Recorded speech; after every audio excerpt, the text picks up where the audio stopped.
Alors bonjour à tous les gars, je suis ravi de vous retrouver pour la deuxième partie du montage de ce Merkava. Un peu de questions-réponses là sur les dernières vidéos, qui a fait déjà pratiquement 500 vues en moins de 48 heures, donc c'est vachement sympa avec plein de commentaires, merci beaucoup.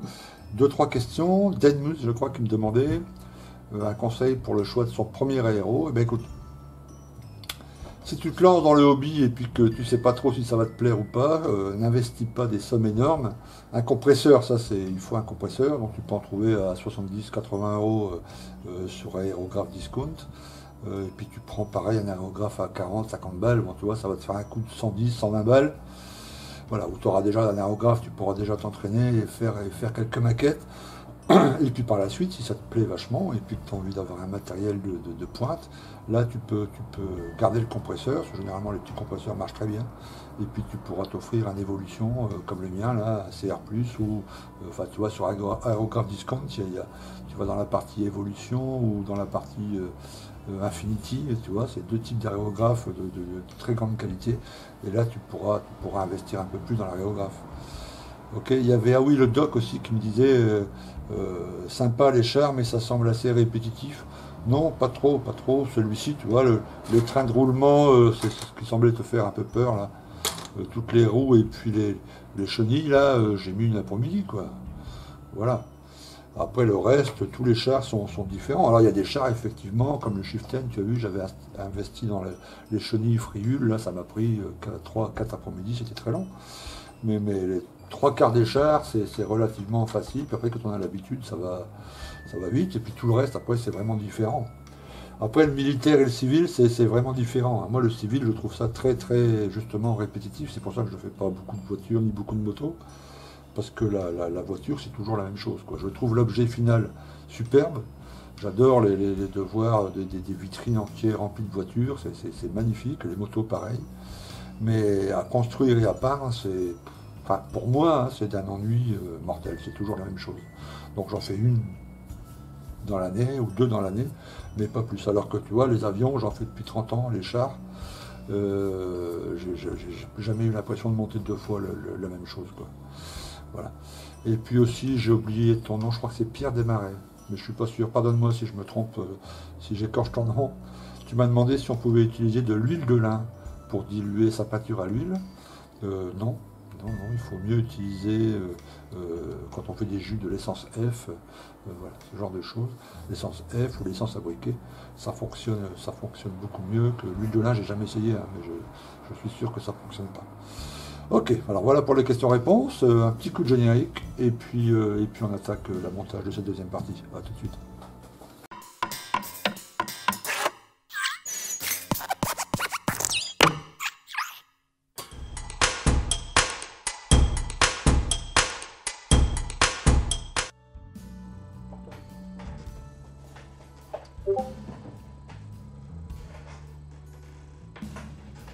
Ok, alors, les chenilles sont terminées, les trains de roulement sont terminés, donc on passera ça en peinture. Vous vous souvenez, je vous avais dit on peindra ça à part et puis ça à part. Et finalement, je préférerais, et de loin, monter tout ça, tu vois cette partie-là, caisse et, enfin dessus de caisse et puis bas de caisse, ok, tout peindre ensemble pour pouvoir bien travailler le joint ici, les joints arrière, etc. Ensuite la tourelle entière est terminée, ok. Et puis une fois tout ça peint, les galets peints, les chenilles peintes, monter les chenilles, machin. Le seul truc qui empêche ça, c'est ça. Alors, attendez, je vais vous montrer. Voilà. Voilà, là il est collé, il est parfait, il est bien dans ses... Attends, ouais, voilà. Okay. Le seul truc qui empêche de poser les chenilles, là, si jamais ça s'était collé, tu vois, les deux parties, c'est la jupe ici, en plastique. À cause de ça, on ne pourra pas mettre les chenilles. Donc ça, et l'autre côté, je vais le dégommer. Et en plus, je vais vous expliquer pourquoi. Regardez, je vous montre une photo là. Voilà, vous voyez, ça c'est des parties. Alors en fait, il y en a quatre. Hein. Il y en a un ici à mettre, là, un derrière là, pareil de l'autre côté. En fait, c'est des bandes de cuir épais, quoi. Hein, et on voit bien sur les vidéos, quand le char est en mouvement, ces parties-là bougent. Tu vois, c'est assez, c'est pas souple, mais quand même, tu vois, c'est pas du métal. Alors que là, c'est des parties en plastique, on va voir, c'est du métal. Donc je vais choper des bandes J'en ai quelques-unes là. Je verrai quelle épaisseur, mais vous savez, des feuilles de plan, voilà, qui sont assez souples, assez malléables.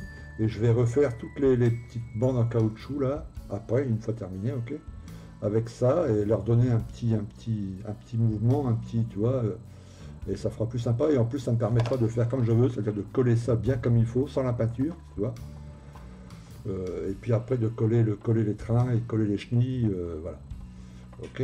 Après aussi, bon, une fois que tous les chenilles seront collées, on va coller les plaques.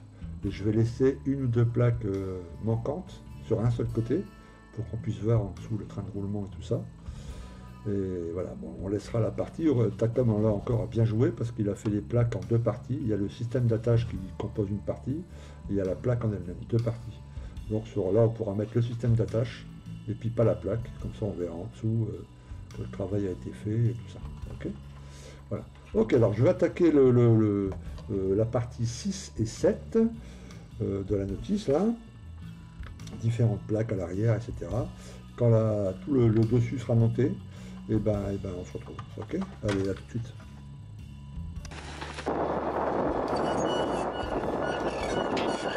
Voilà, on en est les gars, après les étapes 6, 7, 8, 9, 10, 11... 12, 13.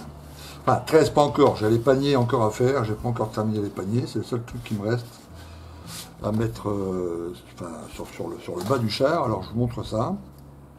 Alors j'ai lesté parce que bon, déjà ça donne un poids au char. Quand on l'a en main, c'est plus, enfin tu vois, je trouve ça mieux. Et de deux, quand on va le poser après sur le diorama, sur les chenilles, ça permet aux chenilles d'être mieux collées sur le sol. Donc il fait un bon poids. Hein, okay. Donc il y avait une option à l'arrière, je vous montre ça. Il y a une option à l'arrière de laisser les portes fermées ou ouvertes. Moi j'ai laissé les portes ouvertes. Okay. J'ai refait, donc comme je vous avais dit, vous voyez les petites... je sais pas si on voit bien là. Je vais monter ça un peu, voilà, comme ça va être bien. J'ai fait un test parce que je ferai toutes les autres une fois que tout sera terminé. C'est de la feuille de plomb. Oups, pardon. Donc ça, tu vois, je peux les bouger et les mettre un peu. Alors c'est un truc qui est censé être en caoutchouc. Dans les vrais, c'est une grosse bande de cuir là. Ici, sur les côtés, enfin tout le tour du char. Ok. Je les peindrai en noir caoutchouc évidemment. J'ai refait toutes les poignées en fil de cuivre. Pourquoi? Parce que les pièces dans le kit, bon, c'est des toutes petites pièces. Et la ligne de moulage est très difficile à enlever, tu vois. J'ai essayé sur une, ça faisait pas terrible, quoi. Le résultat était pas net. Alors que là, on perce un petit trou avec un outil ou avec la pince, on fait un petit carré avec un fil de cuivre assez fin, un peu de super glue et voilà, et ça le fait. Et je trouve ça un peu mieux. Après, j'ai mis un peu de poutis liquide à la base pour faire comme la soudure, tu vois, pour pas qu'on voit le petit trou que j'ai fait. Et ça fait le truc pour la soudure, quoi. Voilà. Donc les portes, tout le mécanisme est reproduit à l'intérieur. Je sais pas si on voit bien. Hop, hop, hop. Voilà. Donc ça c'est assez bien foutu. Sur le dessus, bon, il y a les phares qui sont ajoutés. Cette partie-là, la partie vitrée ici, que je vais masquer, ok. Enfin, peindre d'abord, ou après, peu importe, en verre translucide, et après masquer, parce qu'il y a encore une petite pièce à coller après au-dessus, mais je vais d'abord le mettre en verre translucide. Ok. Voilà, donc le tout est collé. Maintenant, je vais attaquer les deux. Il y a deux paniers ici à l'arrière. Ok. C'est les étapes 12 et 13. Il y a même une partie en photo découpe à coller là-dessus. Alors je vais voir si je peins en dessous. Enfin bref, je vais voir, parce que je ne sais pas si les paniers ils cachent complètement la porte ou pas, les poignées que j'ai fait là. S'il faudrait le peindre avant. Alors ensuite ça sera la pose des jupes, mais moi je ne vais pas le faire maintenant, évidemment je vais le faire à la fin, quand j'aurai posé les chenilles et quand tout sera peint. Donc là il y a le travail sur tous les jupes. Je vais laisser une jupe ouverte comme j'ai dit, et après on attaque le dessus du char, on attaque la tourelle évidemment, ok, où il y a 3, 4, enfin je sais pas, une dizaine d'étapes peut-être. Ouais, il y a pas mal d'étapes, pas mal de pièces sur le découpe. Je crois que c'est la pièce où il y aura le plus de boulot. Hein. Je vous montrerai tout ça au fur et à mesure. Hein, donc je retourne au montage. Le but c'est que dans cette vidéo, finir tout ce qui est montage. Ok. Et comme ça, la vidéo suivante, on attaque le pré-ombrage, enfin l'après, pré-ombrage, peinture, etc. Ok. Allez, à tout de suite.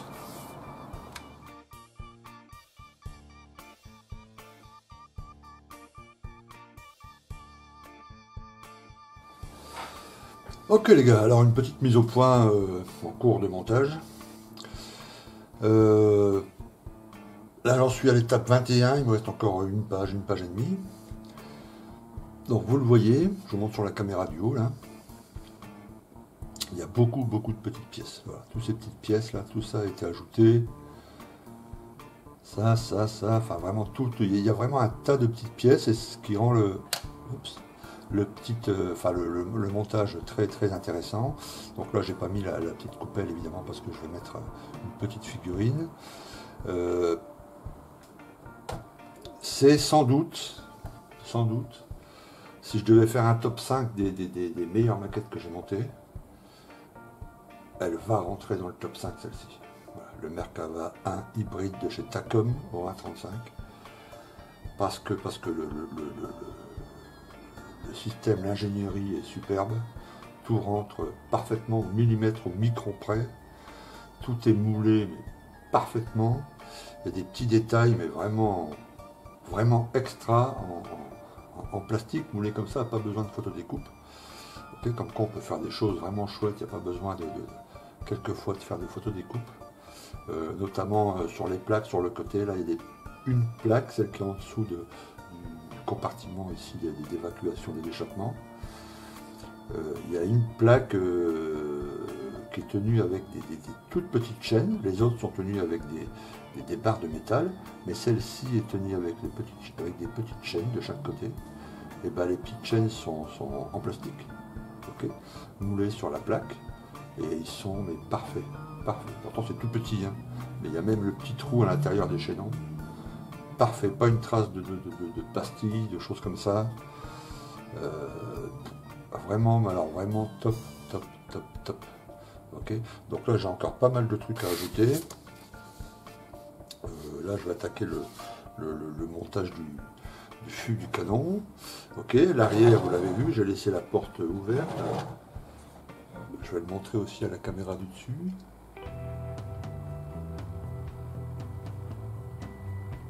Oups, voilà. Donc vraiment je me régale. Et vous verrez que si vous faites ce modèle, vous allez vous éclater. Hein. C'est long.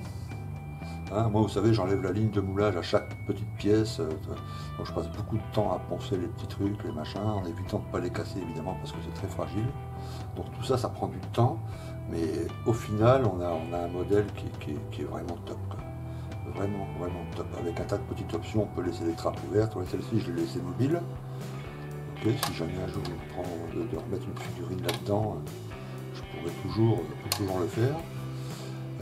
Bon, et alors il reste le fût, il reste évidemment le panier arrière, il reste les petites chaînettes, il reste le câble autour à mettre autour des paniers, et puis bon, on a bientôt terminé. Hein.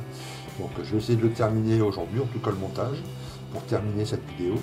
Et puis comme ça, vidéo suivante, on attaquera la peinture, on va faire un système de pré-ombrage. Voilà. Ok. Allez, à tout de suite.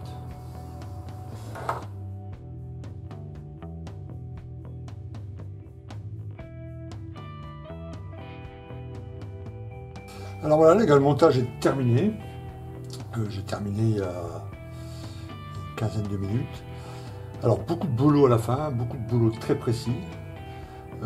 Notamment l'ajout de cette du câble ici, les deux câbles là, qui sont joints à l'arrière, qui passent sur le côté, donc il faut lui donner une petite forme. Il faut respecter la notice en termes de longueur, etc. Ça passe nickel. Okay. Puis y aller tout doucement avec un peu de super glue. Faire ça doucement. Les petits panneaux là en éteint. Alors je vais le faire tourner avec la caméra du haut pour que vous puissiez bien voir ça.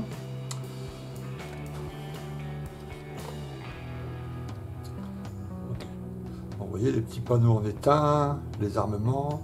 Donc je vais tout peindre comme ça. J'ai encore une petite truc à masquer là. J'ai encore 2-3 petits masquages à faire, mais je vais tout peindre comme ça. Et puis là, les armements en noir, par exemple, je les ferai au pinceau. Ok.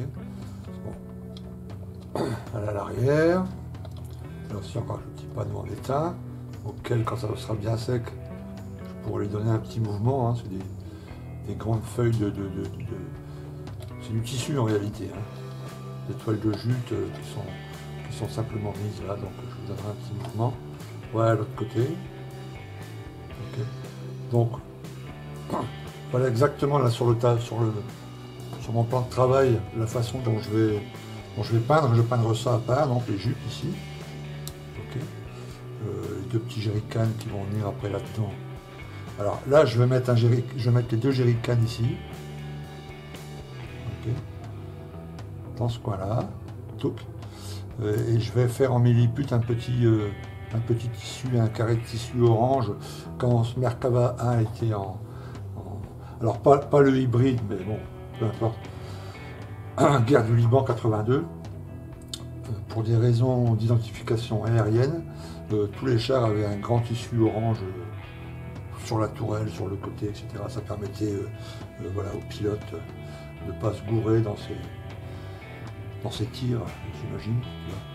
Donc je vais faire un petit bout de carré de tissu ici qui va pendre là sur le côté, couleur orange. Voilà. Okay. Voilà, donc je peins le char, évidemment, tourelles, les chenilles à part, évidemment, et puis les roues à part. Voilà. Et puis après on assemblera tout. Et puis on commencera à faire le shipping tout doucement. Okay. Donc ça sera dans la vidéo numéro 2. Je vais d'abord travailler un peu sur le mirage, hein, avant d'attaquer la peinture sur ce char. Okay. En tout cas, super montage, je vous conseille vraiment, si vous voulez faire un char israélien, allez-y pour le Merkava 1, il est top. Ok, bah, je vous dis à très très bientôt alors sur une autre vidéo. Merci de m'avoir suivi, hein, et puis on se retrouvera très très bientôt. À plus, ciao.